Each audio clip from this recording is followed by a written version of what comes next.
Hello friends, I'm Abby and today I'm going to be showing you the books that are on my September TBR. This month I'm participating in a couple of readathons, including the Adventures Through Wonderland readathon and the Buzzwordathon hosted by Books and Lala. So let's get into the books that I will be reading this month for the different readathons and just in general. First, I'll talk about my Adventures Through Wonderland TBR and what prompts I'm planning on reading the books for. The first prompt is Cheshire Cat, read a strange or mysterious book.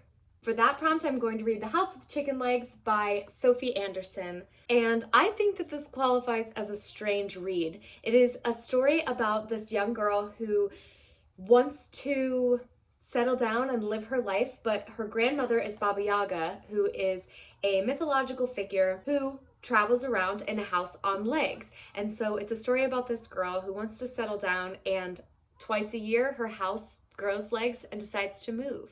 And so when the main character Marinka decides this is it, she wants to settle down and she breaks all the rules, it causes some serious consequences for her grandmother and for her family. So this sounds very strange, very interesting, and I've heard great things about it. Prompt number 2 is The Queen of Hearts Palace, and this is to read a book that I think I'll love. For that, I've chosen The Girl Who Drank the Moon by Kelly Barnhill. I have only heard positive things about this. Some of my favorite booktubers have said that this is one of their favorite middle grades of all time, so I think that I will love it as well. This story takes place in a town that once a year offers a baby to the witch that lives in the forest in the hopes that she will not terrorize their town. But what the town doesn't know is that this witch is actually very kind and takes these babies who are being sacrificed, essentially, and takes them to a welcoming home to another family. One year, she accidentally feeds a baby moonlight instead of starlight, and it fills this girl with magical powers. Once the witch makes this mistake, she decides to keep the baby named Luna and raise her as her own. So this is the story of Luna, or the girl who drank the moon. Next is the prompt, The White Rabbit's House, read a book for a cozy night in. My cozy night in book is going to be The One and Only Ivan by Katherine Applegate. This has been highly suggested to me by my friends Danielle and Mackenzie, who both read it and really enjoyed it. And it tells the story of Ivan, who is a loving gorilla who lives in a shopping mall and is used to humans watching him. Then Ivan meets a young baby elephant named Ruby and starts to think about life in the wild, and she kind of changes his perspective on what their lives are like and what home truly means. It sounds like it's going to be so sweet and cute and cozy, and I cannot wait to read about these lovely little animals during a cozy night in this month. Next is the prompt of The Flower Garden, read an aesthetically pleasing book. For this, I chose The Train to Impossible Places by P.G. Bell, and this is the group pick for this readathon. So all of the hosts are reading this, and they'll be doing a live show at the end of the readathon based on this book. This book is the story of a girl named Susie who is sleeping peacefully in her bed one night when a train bursts through her home, and she's supposed to be asleep, but the people who were supposed to make her fall asleep missed her. So she joins in on this adventure on the train to impossible places, and this train is delivering mail to the different edges of reality. So she's going on this adventure with this group of people delivering mail all over impossible realms. There's also an evil villain in here called Lady Crepuscula, who is causing some problems for the group. And Susie encounters Lady Crepuscula because she's supposed to be delivering this snow globe to her, and the snow globe comes alive and begs Susie not to give him to the Lady Crepuscula because he says that he wants to be set free and she's holding him hostage. So Susie has some difficult choices to make and has to kind of put her friends' lives in danger to save this snow globe man. It sounds really cool. I love stories that take place in other realms, other universes. This is clearly going to have lots of interesting settings, so I think it'll be really great. And I truly believe that this is aesthetically pleasing as heck. There's an upside down world up here, and something that I didn't know, this book is illustrated. So I'm gonna find one of the first few illustrations for you. The illustrations are just so cute, and I think that the whole book will be aesthetically pleasing because it has such cute illustrations in it. The last prompt is down the rabbit hole, read a book set in another world. So Train to Impossible Places does meet that prompt, but I'm hoping to read Gathering Blue, that's part of the Giver Quartet by Lois Lowry. I don't know anything about Gathering Blue. I'm going into it blind because I don't really want to know. I didn't know the sequels existed, and so I don't want to spoil myself for anything. So I'm not even going to look it up. I'm just going to go right into the sequel. But if you're not familiar with The Giver originally, it is a story about Jonas and a world where everything is the same, color doesn't exist, and Jonas starts to see colors, and when he is chosen at 12 years old for his career, he's given the career of the receiver of memories. And so he is receiving everybody's memories and holding them so that nobody else in the community has to. The book The Giver is one of my favorite books of all time, so I'm hoping the sequel is going to be just as great. That covers my Adventures Through Wonderland readathon. Next, I am going to tell you about my Buzzwordathon book choices. The Buzzwordathon this year is the word night. So the way it works is you just pick books from your TBR that have the word night in them. I actually only had 2, and I didn't want to add any more books to my TBR because it's already pretty long. And I don't have the books with me, but I will pop them up on the screen so that you can see what books I'm talking about. But the 2 that I'm going to read that have the word night in them are The Midnight Library by Matt Haig. So this is a story about a library that exists where it has your whole life story as well as all the stories of your life that might have potentially existed. So if you had made one different choice, what would your life have looked like? And it's essentially a thought-provoking book about whether your life is great the way it was or if you would change something to make it turn out a little bit different, and just explores those ideas in the story. I have heard great things about this book, and so I ordered it. It's on its way here, and I can't wait to get into it. The next book that I'm going to read is Nevernight by Jay Kristoff. Again, I don't know much about this, but I think it is a young adult fantasy novel about a girl who becomes an assassin to get revenge from the powers that destroyed her family. Maybe. One of my favorite booktubers, Lexi, raved about this book in a reading vlog and raved about all of the sequels, and it's been on my list to read. It has the word night in it, so I'm going to get to it this month. This readathon won't be taking place till the end of September, but I'm really hopeful to get through both of those books in that week. Also this month, I am doing a buddy read of Girl, Woman, Other by Bernadine Evaristo. And this is a story that follows multi-generations of Black women, specifically in Britain. And it follows their lives, their experiences, their choices, and their different perspectives on the world. It follows mothers and daughters and teachers and shows all the ways that they're connected. It sounds absolutely beautiful, and I've heard that it is very much like poetry. It's written in a very unique writing style. So I think that this will be very thought-provoking and will provide really great conversations in this online buddy read that I'm doing for the book. Next this month, I picked up the book The Diviners for no reason except I just wanted to read The Diviners because it's set in the 20s and it's 2020 right now, so I really wanted to get to it this month. But I didn't realize that this was an absolute chunker. It is like 550 pages. So I'm hoping to get to this month. I might start it and not get quite all the way through it. That's okay. I'm not putting a whole lot of pressure on myself this month. Again, I don't know much about this except that it is a young adult fantasy, and it focuses on this girl, Evie, who has to move to New York to live with her Uncle Will, and her Uncle Will is really obsessed with the occult. Evie is hiding a secret that she has supernatural powers that have only caused her problems so far, and then a murder happens, and she's kind of thrown into the mix of trying to solve this murder, trying to figure out what happened, as well as figuring out some of the supernatural elements going on in this world. It's essentially a story about a girl with supernatural powers living in New York City in the 20s trying to hunt a serial killer. It sounds like I would absolutely love it, and I got this suggestion from Olivia Reads a Latte on BookTube because she truly enjoys it and said that if you watch her channel, you have to read this book. So I picked it up and I'm gonna try to read it.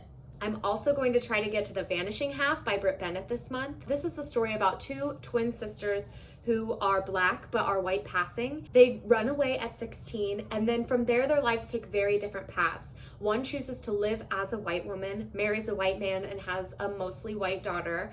And the other chooses to live as a Black woman and embrace her heritage and goes back to her community that they ran away from. It then follows their story as well as their daughters, because both of them have a daughter, and discusses all kinds of multi-generational, family, racial conversations. I've only heard positive things about this. I haven't seen it be rated anything less than 4.5 stars anywhere. So I am so happy that the library had a copy available, because I have been waiting and waiting and waiting to read this, and I'm going to read it this month. I'm going to. I have to. I'm going to. One of my favorite booktubers, Noelle Gallagher, started a book club with 2 other booktubers and bookstagrammers, and it's called the Late Night Book Club. Their first choice of a book was The 7 Husbands of Evelyn Hugo by Taylor Jenkins Reid. I had this on my tentative TBR for the past few months, and so when I saw that they added that as their very first book club choice, I had to add it to this month's TBR so that I can have these conversations with them during their book club discussions. So I got this book off my shelf, I put it immediately onto my TBR, and I'm going to read it. This is the story of reclusive Hollywood icon Evelyn Hugo, who is now an old woman and decides that she's ready to tell her story. She will only tell it to one specific reporter though, and the reporter doesn't know why she was chosen. Of course, throughout the story, we learn why this reporter was chosen, and we find out about Evelyn Hugo's 7 husbands and the life that she lived as this Hollywood star. I, again, have only heard positive things about this. And for people who didn't like it, they said it was just because it was a genre that they don't really enjoy reading. But I love this kind of historical fiction romance story, so I can't wait. I think it's going to be exactly what I need right now, and it's going to give a little bit of something different to my TBR for this month. Last month, I didn't get to The Space Between Worlds, which is my book of the month pick from August. So I am going to add it to this month's TBR and hopefully get to it before the month is over. The Space Between Worlds is a multi-dimensional story about a girl named Kara who is chosen as a traveler of dimensions. Now, the catch for being a traveler of dimensions is that on each dimension, there is a doppelganger of you, and you can only go to that dimension, to that universe, if the doppelganger on that universe is dead already. Kara is chosen because almost all of her doppelgangers are dead, and she can travel pretty much anywhere without having to worry about a doppelganger being there. But one of the last few doppelgangers is killed in a mysterious way. She is kind of pulled in to figure out what is going on and solve the murders of her doppelgangers. There's also a female-female romance in this. So I think it's going to be great. I think it's going to be amazing. It's a debut from the author Micaiah Johnson. I'm definitely going to work real hard to get this into my TBR for this month. I also did not get to Untamed by Glennon Doyle last month. This month I'm really going to try to. I want to read it really badly, and I think that it will add a little something extra to my month. This is a story essentially about owning who you truly are and becoming your true self, learning how to become uninhibited by the labels and the pressure that society puts on you as a woman. I think that it is going to be very impactful for me, and I hope to read it this month so that I can get everything I can out of this book and start applying those ideas to my life. Next is Foundry Side by Robert Jackson Bennett. I had this on my TBR for last month and I didn't get to it. I was going to just kind of put it back on my shelf, but then I checked on the Busy Bee Book Club, which is another online book club that I like to keep tabs on. It's an adult fantasy book club, and I like to read along with them when a book comes up that I'm really interested in. And so this month they're reading Foundry Side, so that is going to be added back to my TBR, and I'm going to really work hard to get to it this month. I know that's a lot of fantasy novels, but I truly love fantasy. It's my favorite genre. So I think that I'll be able to do it. I'm keeping my eye on the prize, my goals high. I am very hopeful. This is a fantasy novel that's set in a world where people can manipulate metals and turn them into something else. The main character is this renowned thief and is sent to steal this really important artifact. That's pretty much all I know about it. That's pretty much all I want to know about it, because I really just want to get into it and like experience the world for myself and not look too much into what's gonna happen. I don't want to spoil anything for myself. The last 2 books I want to read this month are my Amazon First Reads choice and my Book of the Month choice. My Amazon First Reads choice, I chose a humor nonfiction story called The United States of Anxiety by Jen Lancaster. I think that this really just attacked me. It's essentially a humor novel about how to combat anxiety in the world we're living in right now, and in the United States, which has the highest levels of anxiety of any country. So I think that's important to know. And as someone who has anxiety, I think reading this book where it's set in a humorous light is going to be really helpful, really impactful. And I'm just going to kind of sprinkle it in throughout my month to give myself something lighter to read, maybe before bed or on my lunch break at work, where it's kind of adding a little bit of humor, but adding something to my life where I can make my life and myself better. And then my last choice to add to my TBR is my Book of the Month choice this month, which is Anxious People by Fredrik Backman. I have not read a Fredrik Backman book. I know if you're another booktuber or you love books, you're probably thinking, how have you not read Fredrik Backman? I haven't. I saw this book a couple of months ago. It was being advertised and I was drawn immediately to the cover. I was obsessed with it. I started telling people about a book called Anxious People that I thought sounded really cool. This month, when the Book of the Month choices popped up, there it was, Anxious People by Fredrik Backman, and I hit that buy button because I need it. I need it. This is a story about 8 different people who are all at a bank together as it's getting robbed, and it essentially is like a contemporary literary fiction about their lives, their stories, and why they're all at that bank that day and how they're all dealing with it. It just sounds really interesting, kind of humorous, like it's set in like a very funny tone, and I think it's actually going to be really impactful. Fredrik Backman, I've heard, writes very meaningful pieces of fiction, and I think that this won't be any different. I think it'll be very poignant and very impactful for me as a reader who has anxiety, and just as a reader who loves getting to know characters and character-based books. That is going to be all for me today. Oh, I know it seems like a lot of books, but I'm not putting any pressure on myself. I'm really just telling you about all the books that are on my TBR for September because I love them and I want to read them. I might not, and that's okay. I'm gonna try, and I'm happy just talking about books. So I don't mind if I don't read them, because then next month I'll get to tell you all about them over again. Thank you all for watching. Please like, comment, subscribe, share this with anybody who you think might enjoy it, and comment down below what you're planning on reading for the month of September. And if you're participating in any readathons, I'd love to see who is part of the book clubs and participating in readathons right along with me. I will see you all next time. Bye, friends.